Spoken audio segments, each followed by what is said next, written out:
There is a photograph from June 21st, 1970. Brazil have just beaten Italy 4-1 in the World Cup final in Mexico City. On the pitch, surrounded by teammates in yellow shirts, a man is being lifted into the air. Not celebrating exactly, being carried, arms out, head back, eyes closed, completely given over to something that goes beyond joy. That man is Pelé. He is 29 years old, and he has just become the only footballer in history to win 3 World Cup medals. But this story is not about what happened that day. It is about what almost didn't. You have to understand what Pelé was before 1966 to understand what 1966 did to him. He arrived at his first World Cup in 1958 as a 17-year-old who had never played an international match before. A knee injury kept him out of Brazil's first 2 games. When he returned, he scored against Wales in the quarterfinal, scored a hat-trick against France in the semifinal, and scored twice in the final against Sweden. The final goal, the one he chested, let bounce, turned and volleyed into the net, made a Swedish defender stop and applaud him while the ball was still moving. He was 17. He was the youngest player to appear in a World Cup final, the youngest to score in one. He passed out at the final whistle, overwhelmed. His teammates held him up. He cried on the pitch for several minutes before he could speak. 4 years later in Chile, he was injured in the second group match and could not continue. Brazil won the tournament without him, Jairzinho carrying the team in his absence. Pelé watched from the sideline. He had won 2 World Cup medals and played well in fewer than 4 games. The full tournament had still never quite seen him. By 1966, he was 25 years old. He was the most famous footballer on the planet. He was in the absolute prime of his physical powers, and England was about to take all of that away from him. The 1966 World Cup in England did not protect Pelé. In the first group game against Bulgaria, he was fouled so violently and so repeatedly that he could not play the second match. He was injured, sitting out, watching while Brazil drew with Hungary. The third group game was against Portugal at Goodison Park in Liverpool. Brazil needed a result to progress. Pelé played. The Portuguese defender João Moraes committed what the football writer Brian Glanville later described as a brutal, inexplicable double foul. 2 challenges, both from behind, both targeting the same knee. Moraes was not sent off, was not even cautioned. In 1966, there were no yellow cards, no red cards, and a referee named George McCabe who appeared to have no interest in protecting the most famous player in the world. Pelé hobbled through the remainder of the match. There were no substitutes in 1966. If you went down, you either stayed on or your team played with 10 men. He stayed on. Brazil lost 3-1. They were eliminated in the group stage, the reigning world champions, gone before the knockout rounds. Pelé was carried off the pitch. "Football stopped being an art," he said afterwards. "It became an actual war." And then he made a promise. "I don't want to finish my life as an invalid," he told reporters. "I don't intend to play in any more World Cups." He was 25 years old. He had 4 more years at peak fitness before the normal decline of a professional athlete. He was walking away from it, and for 2 years, he kept his word. Between 1966 and 1968, Pelé did not play for Brazil. He played for Santos. He toured. He scored goals. He always scored goals.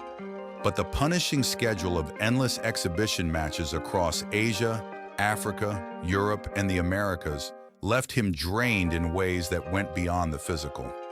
From 1961 to 1965, he had averaged nearly 54 goals a year across all competitions. From 1966 to 1969, that average was cut almost in half. People began to wonder quietly whether the knee had genuinely shortened him, whether 1966 had taken something that would not come back. Meanwhile, Brazil were a mess. They changed coaches repeatedly. The style that had won 2 World Cups, fluid, imaginative, built around individual brilliance, had been abandoned in favor of something more cautious, more European, and dramatically less effective. The team that in 1958 and 1962 had played football that made opposing defenders applaud was now grinding out results and losing ones they should have won. Then João Saldanha arrived. Saldanha was a football journalist and Botafogo coach who had never managed a national team. He was appointed Brazil head coach in 1969. He was brilliant, chaotic, confrontational, and exactly what Brazil needed. Under him, they ran through World Cup qualification without losing a single match. He rebuilt the fitness, the belief, the identity. He reintegrated Pelé. He assembled around him one of the most talented squads in Brazilian football history. Jairzinho, Gerson, Rivelino, Tostão, Carlos Alberto. Players who could not only play alongside the greatest footballer in the world, but elevate him. For a moment, it looked like it was all going to come together. Then 3 months before the tournament, Saldanha dropped Pelé from the squad for a friendly against Chile. His reasons were never entirely clear. Some reports suggested a political dispute. Others that Saldanha had been told by the military government, who had strong opinions about Brazil's World Cup squad, to remove a player they considered insufficiently manageable. Whatever the reason, the decision was absurd on its face. You do not drop Pelé. A few hours after Saldanha left Pelé out, he was fired. Brazilian football officials drove, unannounced, to a Botafogo training session. They walked up to a coach named Mario Zagallo and told him to get in the car. He was the new head of the Seleção, effective immediately, with the World Cup 11 weeks away. Mario Zagallo had won World Cup medals as a player in 1958 and 1962. He had been Pelé's teammate. He had stood on the same pitch and watched that boy score 2 goals in the final against Sweden. He had seen, from 30 yards away, the chest, the bounce, the turn, the volley, and the Swedish defender who stopped to applaud. He knew exactly what Pelé was worth, and he knew the promise Pelé had made after 1966, and how close that promise had come to being permanent. Zagallo made clear that his system would be built around Pelé, that the team existed to give the greatest footballer on the planet the conditions he needed to play his best football. That was enough. There is one more detail worth knowing. Tostão, one of the most gifted forwards in Brazil's squad, had suffered a detached retina after being hit in the face by a ball in 1969. His participation in the World Cup was seriously in doubt. It was Pelé who personally lobbied Zagallo to take him. Pelé, newly returned to a squad he had spent 2 years refusing to join, was already thinking about what the team could be, who it needed, how to make it complete. He was not just coming back to play, he was coming back to win. The 1970 World Cup was the first to be broadcast in color to a global television audience. Think about what that means for a moment. Yellow shirts, blue sky, green grass, the visual vocabulary of the beautiful game arriving in living rooms across the world in full color for the first time. And at the center of it all, a number 10 in gold, moving in ways that a black and white television screen could never have properly shown you. In the group stage against England, the reigning world champions, Pelé rose to meet a cross and headed it downward toward the corner of the goal. He was certain it was in. He started to shout "goal" before it had even crossed the line. The England goalkeeper, Gordon Banks, somehow got across from his near post to the opposite corner and scooped the ball over the bar with one hand.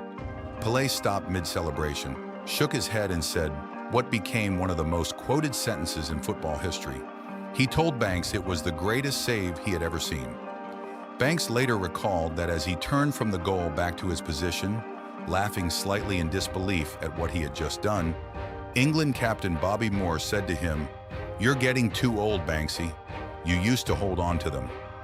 Against Uruguay in the semi-final, Pelé received the ball running at full speed toward goal, the Uruguayan goalkeeper rushing out to close him down. Instead of shooting, Pelé let the ball run past him on one side and went around the other, leaving the goalkeeper diving at nothing. He retrieved the ball, lined up the finish, and missed. He later called it one of the best moments of his career. The goal he didn't score, that is the level at which his mind was operating.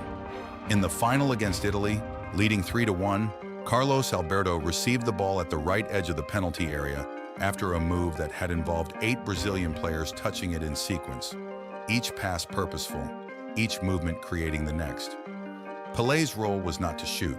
His role was to let the ball go, to not take the touch that looked obvious, and instead allow Carlos Alberto to arrive in the space that Pelé's stillness had created.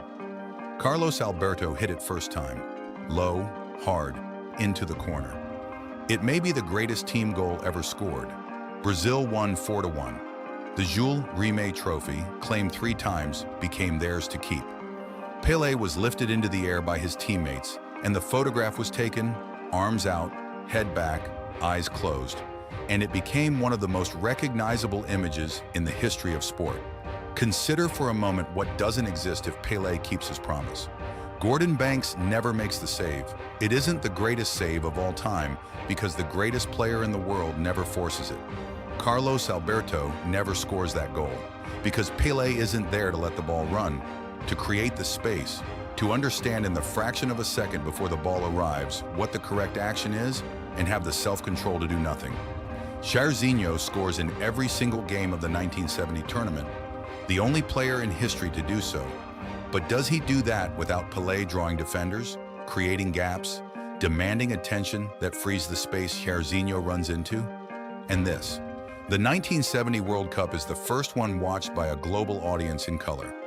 The image of that Brazil team, of the yellow shirt, of the Joga Bonito, is the image that defines football for a generation that grew up watching television. It is the visual argument for why football is the beautiful game. Without Pelé, the team might still have been exceptional, but it would not have been that. He was 25 years old on a pitch in Liverpool in 1966, being carried off by stadium officials, with a promise in his mouth that he fully intended to keep. He was 29 in Mexico City in 1970, being carried off by the people who loved him most. The Jules Rimet Trophy going home with Brazil to stay? The distance between those 2 moments is not 4 years. It is a decision made in pain, then remade in trust. It is the most important decision in the history of the World Cup, made by a man sitting in a dressing room in England who had just been told by his own knees that he was finished. He wasn't finished. He was just getting started.